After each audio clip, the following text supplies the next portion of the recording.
일장 텅 빈 어촌과 텅 빈 지갑. 이재필의 78년 인생은 짠물과 흙먼지 그리고 고독으로 점철되어 있었다.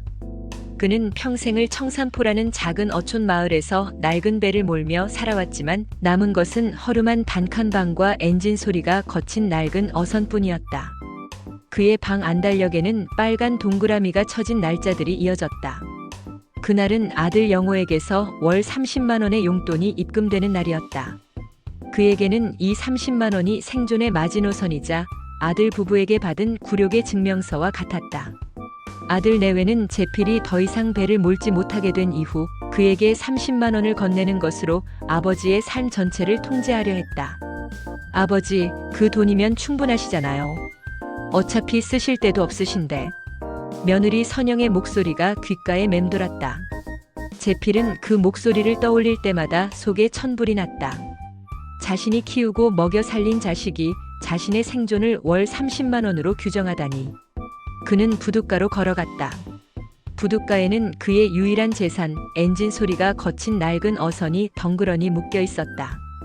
그는 그 작은 배를 타고 바다로 나갈 준비를 했다.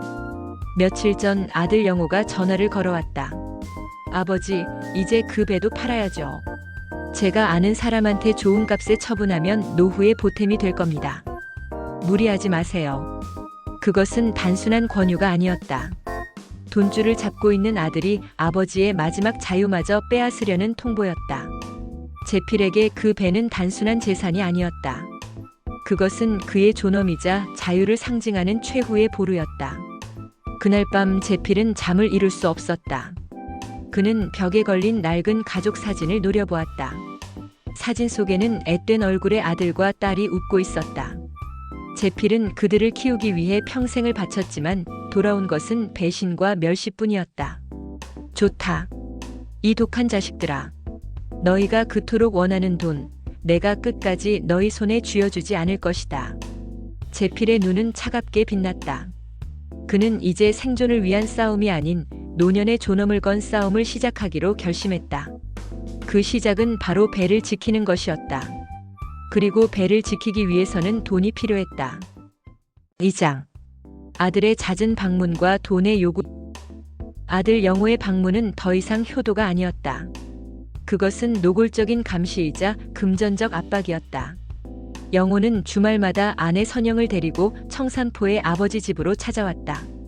아버지, 저희가 왔어요. 집 좀 둘러보고 갈게요. 혹시 필요한 거 없으세요? 영호는 묻는 척하며 집안 구석구석을 살폈다. 그의 관심은 오직 하나, 아버지가 혹시 숨겨둔 재산이나 연금 같은 것이 없는지 확인하는 것이었다. 선영은 노골적이었다. 그녀는 재필이 아끼는 낡은 가구들을 툭툭 치며 이건 버려야 할 것 같아요 라고 했고 심지어는 이웃 노인들에게 재필의 낡은 배를 처분하려 했다. 어르신, 저희 시아버지가 노망이 나셨는지 자꾸 배 타고 깊은데 나가시려고 해요. 혹시 그 배 살 생각 없으신가요? 저희가 좋은 값 쳐드릴게요. 아버님, 안전 문제도 있고. 이웃 노인들은 혀를 찼지만 영호 부부에게 노골적으로 반항할 용기는 없었다.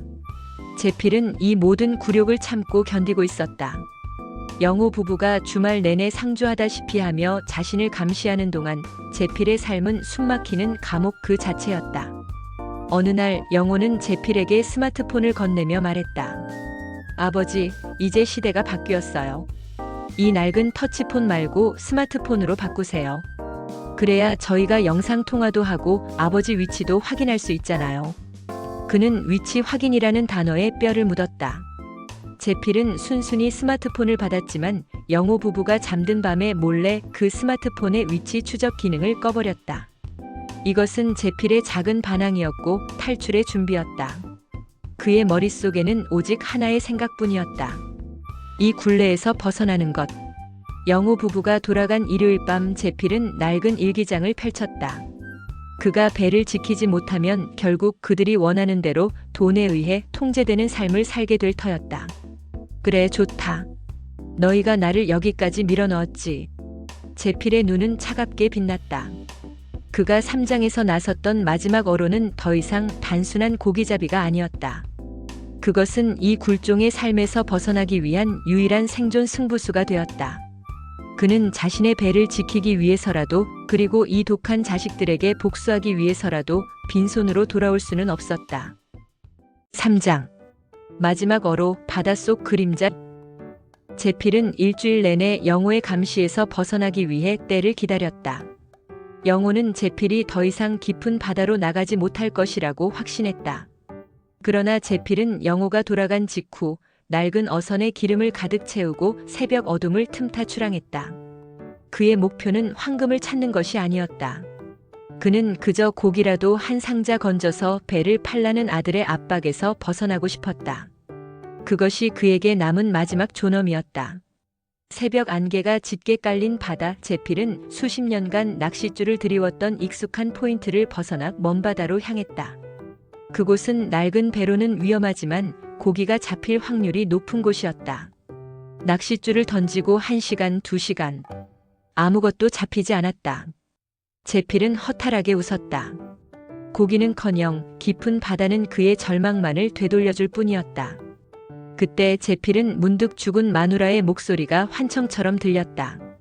영감, 정신 차려요. 거기서 헛짓거리 말고 고기라도 잡아요. 그게 당신이 살 길이야. 제필은 헛웃음을 삼키며 다시 낚싯줄을 감았다. 바로 그 순간이었다. 선체 아래에서 무언가 단단하고 거대한 물체가 낚싯줄에 걸렸다. 낚싯줄은 마치 바위에 걸린 것처럼 팽팽하게 당겨졌다. 암초인가? 제필은 조심스럽게 배를 이동시키며 낚싯줄을 조작했다. 며칠 동안 고기 한 마리 잡지 못했던 그의 손끝에 강한 생명력이 느껴졌다. 그는 조심스럽게 잠수 장비를 착용하고 바다 밑으로 내려갔다. 수십 미터 아래 시야가 흐릿한 깊은 바다속. 제필의 손전등이 비추는 곳에 거대한 검은 그림자가 드러났다. 그것은 암초가 아니었다. 오랜 세월 동안 바다 밑에 잠겨있던 난파선의 잔해였다. 제필은 심장이 터질 듯 뛰는 것을 느꼈다. 어부 생활 50년 동안 이런 규모의 난파선은 본 적이 없었다. 그는 난파선 주변을 천천히 맴돌았다. 배는 오래되었지만 비교적 온전하게 보존되어 있었다. 그는 난파선의 선체를 더듬다가 쇠사슬에 묶인 채 선창에 갇혀있는 나무 상자들을 발견했다. 상자는 굵은 쇠줄로 봉인되어 있었고 그 주변에는 정체를 알 수 없는 녹슨 철제 장식들이 흩어져 있었다. 제필은 잠시 망설였다. 이 난파선에 손을 대는 것은 금기를 깨는 일이었다. 하지만 머릿속에서 아들 영호의 목소리가 울렸다. 아버지, 배 팔아야죠. 그는 낡은 칼을 꺼내 난파선 선창의 쇠사슬을 끊기 위해 필사적으로 노력했다. 노년의 마지막 발버둥. 그것이 제필을 움직이는 유일한 힘이었다. 4장. 난파선 발견과 일제의 흔적. 제필은 난파선에서 건져 올린 나무 상자를 밤새도록 연구했다. 상자는 해수에도 썩지 않는 단단한 나무로 만들어져 있었고 표면에는 희미하게 일본어로 새겨진 글자와 국화 문양이 보였다. 이건 옛날 일본 군함이나 수송선에서 쓰던 것 같은데? 제필은 며칠간 자료를 뒤진 끝에 그 난파선의 정체를 짐작하게 되었다. 그것은 태평양 전쟁 말기 패주하던 일본군이 비밀 물자를 수송하다 침몰한 미와마루일 가능성이 높았다. 소문으로만 떠돌던 일제가 숨긴 마지막 보물선이었다. 제필은 낡은 도끼로 상자를 부수었다. 안에 들어있던 것은 두꺼운 천에 꼼꼼하게 쌓여 있었고 겉을 덮은 천을 걷어내자 눈이 멀 것처럼 강렬한 노란색이 그의 시야를 압도했다. 황금이었다. 일제시대에 강탈된 금괴들이 빽빽하게 상자 안에 채워져 있었다. 제필은 숨을 멈췄다. 그 순간 그의 머릿속에는 수십 년간의 굴욕이 스쳐 지나갔다. 월 30만 원으로 통제당했던 삶, 아들에게 배를 팔라는 압박, 며느리의 멸시. 이 돈이면 이 독한 자식들에게서 완전히 벗어날 수 있다. 하지만 혼자 이 엄청난 양의 황금을 인양하는 것은 불가능했다. 제필은 망설임 끝에 가장 믿을 만한 조력자를 찾아 나섰다. 바로 같은 마을에 사는 김씨 할매였다. 김씨 할매는 어촌 마을의 정보통이자 과거 제필의 아내와 친분이 깊었던 의리파 노인이었다. 제필은 김씨 할매에게 황금의 존재와 아들 부부의 악행을 모두 털어놓았다. 김씨 할매는 잠시 눈을 크게 떴지만 이내 냉정하게 상황을 판단했다. 영감, 그 돈은 자네 거 아니야. 일제가 훔쳐간 거지. 나라에 돌려줘야 해. 하지만 자식들한테 빼앗기는 건 더더욱 안 될 일이지. 김씨 할매는 단호하게 말했다. 할매, 내 목표는 복수가 아니오. 그 돈으로 자식들의 굴레에서 벗어나 내 남은 인생을 사는 것이오. 이 독한 자식들에게 돈 한 푼도 주지 않으련다는 약속을 지키는 것이오. 제필의 눈빛이 흔들림 없었다. 좋아. 그럼 나랑 약속 하나 해. 이 일은 우리 둘만의 비밀이야. 내가 목숨 걸고 자네를 돕겠지만 이 돈은 자네와 내가 반반씩 나누는 거야. 내가 이 황금으로 노후 자금 마련해서 자식들에게 짐 안 될 거고 자네는 남은 인생 통쾌하게 사는 거야. 어때? 반반? 좋소. 약속하지. 제필은 김씨 할매와 손을 맞잡았다. 그들은 다음 날 새벽부터 난파선 인양 작전을 비밀리에 시작했다. 제필의 노년의 반란이 시작된 것이다. 5장. 비밀스러운 인양 작전과 아들의 의심. 제필과 김씨 할매의 인양 작전은 치밀하고 비밀스러웠다. 그들은 영호가 상주하지 않는 평일 새벽 시간과 깊은 밤을 이용했고 인양된 황금은 해가 뜨기 전에 제필의 낡은 창고 깊은 곳에 은닉되었다. 인양은 생각보다 훨씬 고되고 위험했다. 난파선은 깊은 곳에 잠겨 있었고 황금 상자는 무거웠다. 그들은 며칠 밤낮을 고생한 끝에 황금이 가득 담긴 상자 일부를 건져내는데 성공했다. 하늘에 떠다니는 것들이나 길거리 감시 카메라에 안 걸렸겠지? 김씨 할매가 걱정스럽게 물었다. 그녀는 최신 기술의 정확한 명칭은 몰라도 세상이 자신들을 감시하고 있다는 것은 알고 있었다. 걱정 마시오, 할매. 해경도 어쩌지 못하는 먼 바다에서 했고 창고는 이미 내가 폐쇄된 것처럼 위장해 놓았소. 제필은 능숙하게 상황을 통제했다. 문제는 아들 영호였다.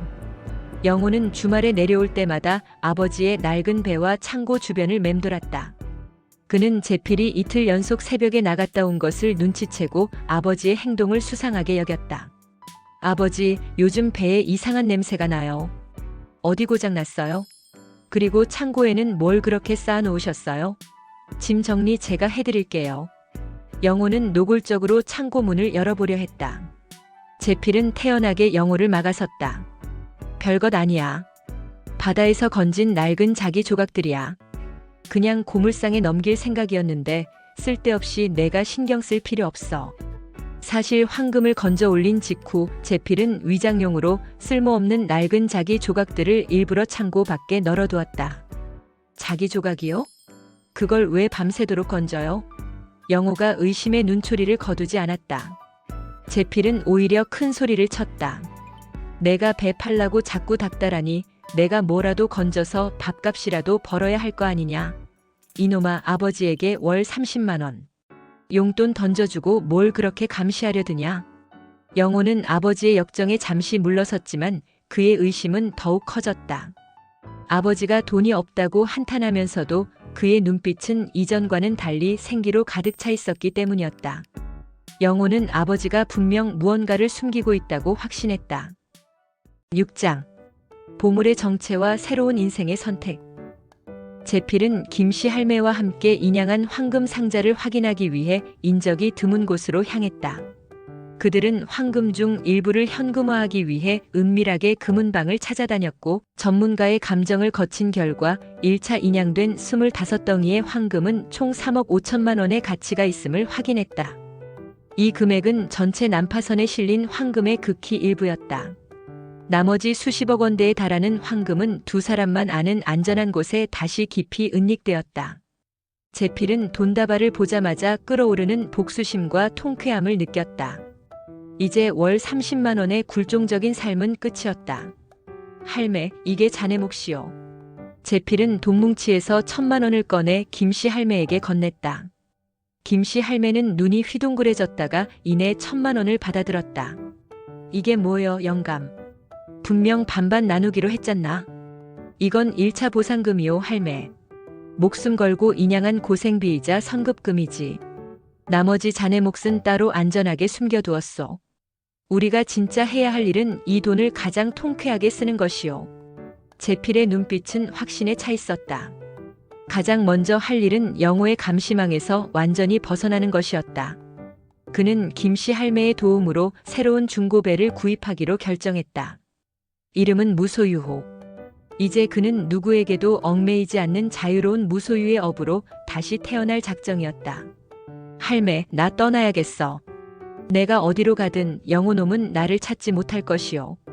하지만 영호에게 내가 돈을 갖고 있다는 것을 간접적으로 알릴 방법은 필요해.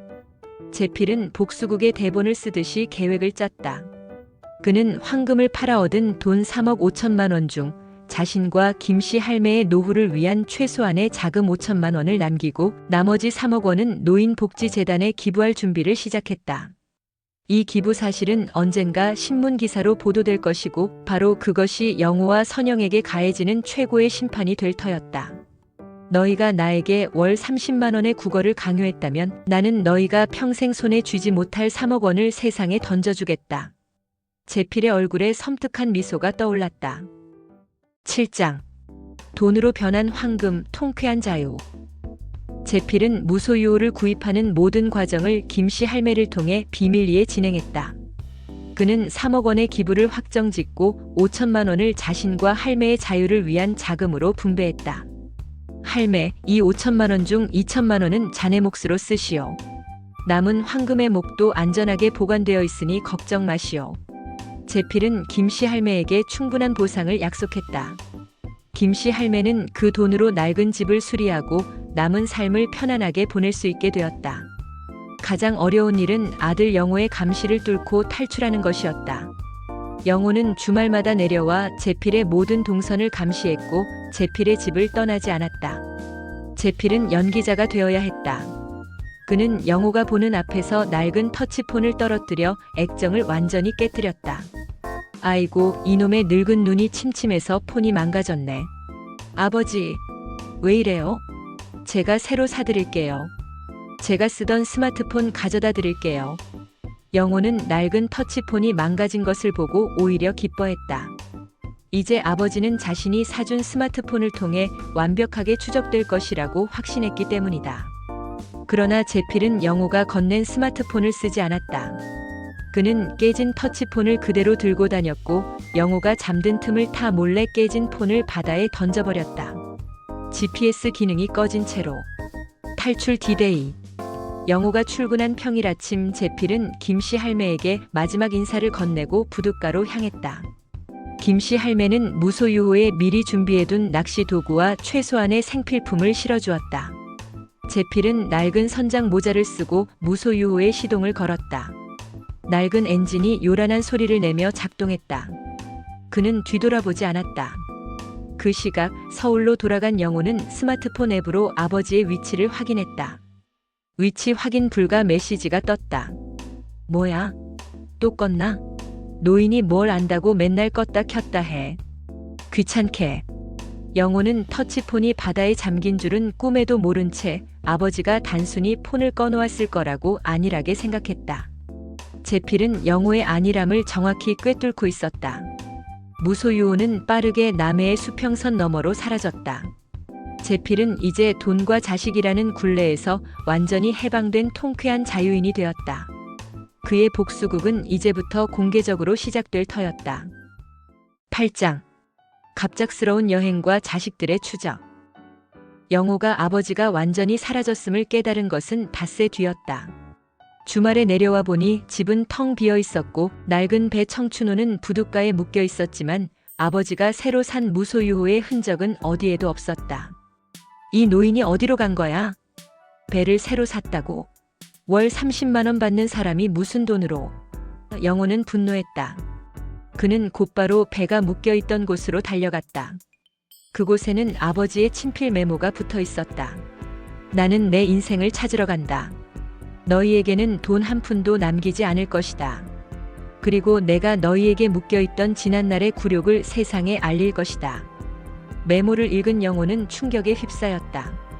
아버지의 도주는 단순한 가출이 아니라 복수를 위한 계획적인 행동이었던 것이다. 며느리 선영은 이웃 노인들을 닥달했고 결국 제필이 김씨 할매와 함께 인양 작업을 했으며 거액의 돈을 만졌다는 소문을 들었다. 당신 아버지 금괴를 찾은 거야. 그 노망난 노인네가 금괴를 가지고 튀었다고. 선영은 울부짖었다. 영호는 미친 듯이 인터넷을 뒤졌다. 그리고 마침내 아버지의 블로그 무소유호의 바다 일지를 발견했다. 블로그에는 제필의 사진과 함께 짧은 글들이 올라와 있었다. 그는 매일 아침 드넓은 바다에서 낚시하는 사진을 올렸고 그 아래에는 노년의 자유와 행복에 대한 글이 적혀 있었다. 그리고 가장 최신 글에는 충격적인 내용이 담겨 있었다. 나는 평생 자식들에게 매여 살았다. 하지만 돈은 나에게서 자식들을 떼어놓았고 진정한 자유를 주었다. 나는 내가 가진 돈의 대부분인 3억 원을 노인복지재단에 기부했다. 너희는 평생 그 돈을 탐내며 살았지만 나는 그 돈을 버리고 내 인생을 얻었다. 너희에게 돈 한 푼도 주지 않으련다. 영호는 머리가 하얘지는 것을 느꼈다. 3억 원. 아버지가 숨겨둔 황금의 일부일 터였다. 그는 땅을 치며 후회했다. 월 30만 원으로 아버지를 통제하려다 수억 원의 돈을 영원히 놓친 것이다. 영호는 제필의 블로그 댓글창에 격분하여 욕설을 퍼부으려 했지만 이미 블로그는 수많은 네티즌들의 찬사로 가득 차 있었다. 9장. 노인의 변화 그리고 진실의 폭로. 제필의 블로그 글이 올라온 지 이틀 만에 언론은 이 통쾌한 사연을 놓치지 않았다. 특히 월 30만 원에 갇힌 78세 아버지 3억 기부하고 자유 찾아 떠나다라는 제목의 기사가 포털 메인에 걸리면서 사회적 파장이 일었다. 기사는 익명의 기부자가 남긴 블로그 글을 인용하며 노년의 주체적인 삶과 자식들의 유산 집착이라는 첨예한 사회 문제로 논쟁을 키웠다. 영호는 회사에 출근하자마자 싸늘한 시선에 직면했다. 부서원들은 웅성거렸고 팀장은 영호를 조용히 불러 기사 링크를 내밀었다. 이영호 씨, 이 기사 혹시? 영호는 새파랗게 질린 얼굴로 고개를 저었다. 아닙니다, 팀장님. 제가 알기로는 저희 아버지는 그럴 돈이. 그는 말을 끝맺지 못했다. 이미 기사 속 이재필이라는 이름과 남의 어촌이라는 단서는 그를 지목하고 있었다. 그날 오후 영호는 무기한 휴직을 강요받고 집으로 돌아왔다. 집에 돌아오니 며느리 선영은 이미 난리가 난 상태였다. 시댁과 친정 쪽에서 오는 수많은 비난 전화와 문자, 그리고 블로그 댓글창의 맹렬한 공격 때문이었다. 당신 아버지 맞잖아. 월 30만 원 용돈에 묶어놓고 뭘 잘했다고 복지재단에 기부를 해. 사람들이 우리를 현대판 고려장 한다고 욕해. 선영은 히스테리를 부리며 영호에게 기사의 댓글들을 들이밀었다. 월 30만 원 용돈 받고 살 바에 나 같아도 도망간다. 저 자식들은 평생 고통받아야 함. 3억 원을 기부한 노인의 통쾌한 복수. 돈을 버릴 줄 아는 사람만이 진정한 자유를 얻는다. 자식 복 없는 게 아니라 자식에게 돈 복이 없는 거다. 쌤통이다. 댓글을 읽던 영호는 비로소 돈을 놓쳤다는 절망감보다 아버지에게 당했다는 굴욕감에 몸서리쳤다. 돈이 문제가 아니야. 아버지가 우리를 가지고 논 거야. 우리를 사회적으로 매장하려 한 거라고. 그 돈이 금괴가 어딘가에 더 숨겨져 있을 거야. 그는 겨우 3억만 던져주고 도망친 거야. 영호는 이성을 잃고 집안의 물건들을 부수기 시작했다. 그들의 눈에는 아버지의 자유와 행복이 보이지 않았다. 오직 남은 황금의 가치와 잃어버린 3억 원의 무게만이 남았다. 그때 영호의 휴대폰으로 한 통의 문자가 도착했다. 번호는 알 수 없음. 세상에는 너희들처럼 황금을 노리는 사람이 또 있다는 걸 잊지 마라. 미와 마루오의 자네가 완전히 사라지기 전에 너희도 서둘러야 할 거야. 기회를 놓치면 영원히 후회할 테니. 문자를 본 영호의 얼굴은 창백해졌다. 그는 아버지를 쫓는 것이 단순한 추적이 아니라 수십억이 걸린 보물찾기 경쟁임을 깨달았다.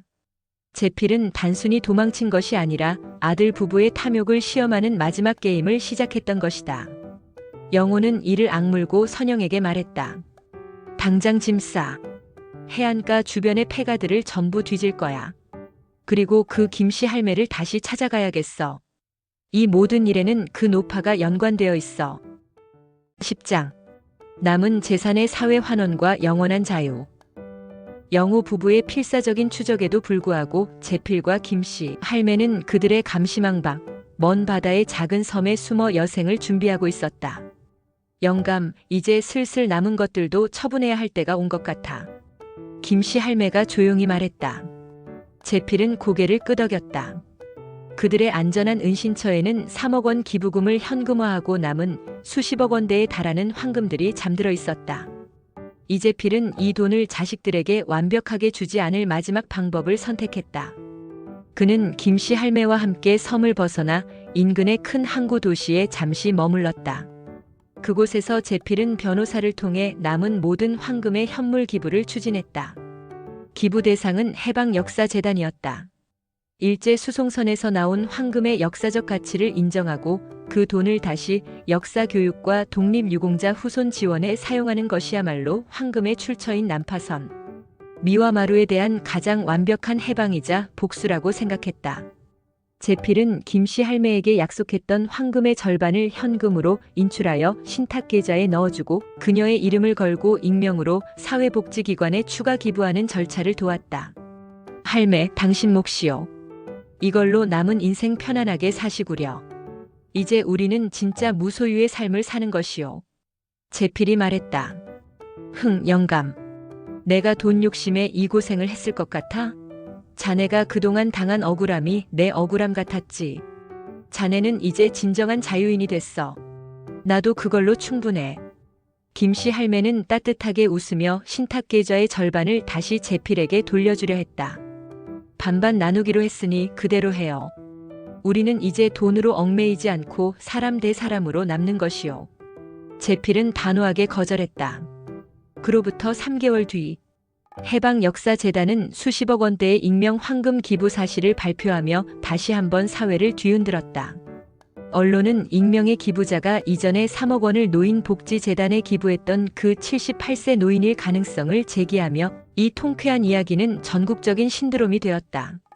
이 소식을 접한 영우와 선영은 이제 미쳐버리기 직전이었다.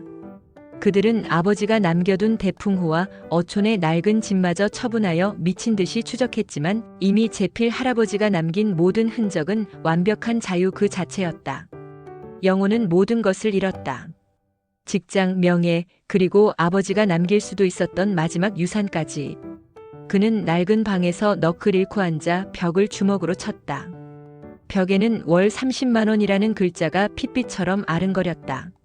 아버지 돈 한 푼도 주지 않으려 한다고 정말 돈 한 푼도. 영호는 절규했다. 그제야 그는 깨달았다. 아버지가 원했던 것은 복수가 아니라 자식들의 탐욕을 스스로 드러내도록 유도하는 가르침이었음을. 하지만 너무 늦었다. 제필은 마침내 모든 것을 버리고 모든 것을 얻었다. 그는 김씨 할매와 함께 남해의 한적한 섬의 작은 텃밭을 일구고 매일 아침 무소유호를 타고 바다로 나갔다. 그가 잡는 고기는 생계가 아니라 자유의 기쁨이었다. 따스한 햇살 아래 제필은 시야에 들어오는 푸른 수평선을 바라보며 중얼거렸다. 돈 한 푼도 주지 않으련다. 나는 내 인생을 얻었으니 그걸로 충분하다. 에필로그. 그 후 5년. 이재필은 80대 중반이 되었지만 얼굴에는 주름만큼 깊은 평화가 깃들어 있었다. 그는 여전히 김씨 할매와 함께 남해의 작은 무인도 같은 섬에 머물렀다. 무소유호는 이제 낡았지만 그의 발이 되어 주었다. 그가 떠난 어촌 마을 청산포는 여전히 쇠락했지만 제필의 이야기는 하나의 전설처럼 남아 노인들의 술안주가 되었다. 영우와 선영은 끝내 남은 황금을 찾지 못했다. 그들이 애타게 찾던 황금은 이미 역사의 품으로 돌아갔고 그들의 삶은 아버지에게 등을 돌린 대가로 모든 것을 잃은 채 침묵 속에 갇혔다.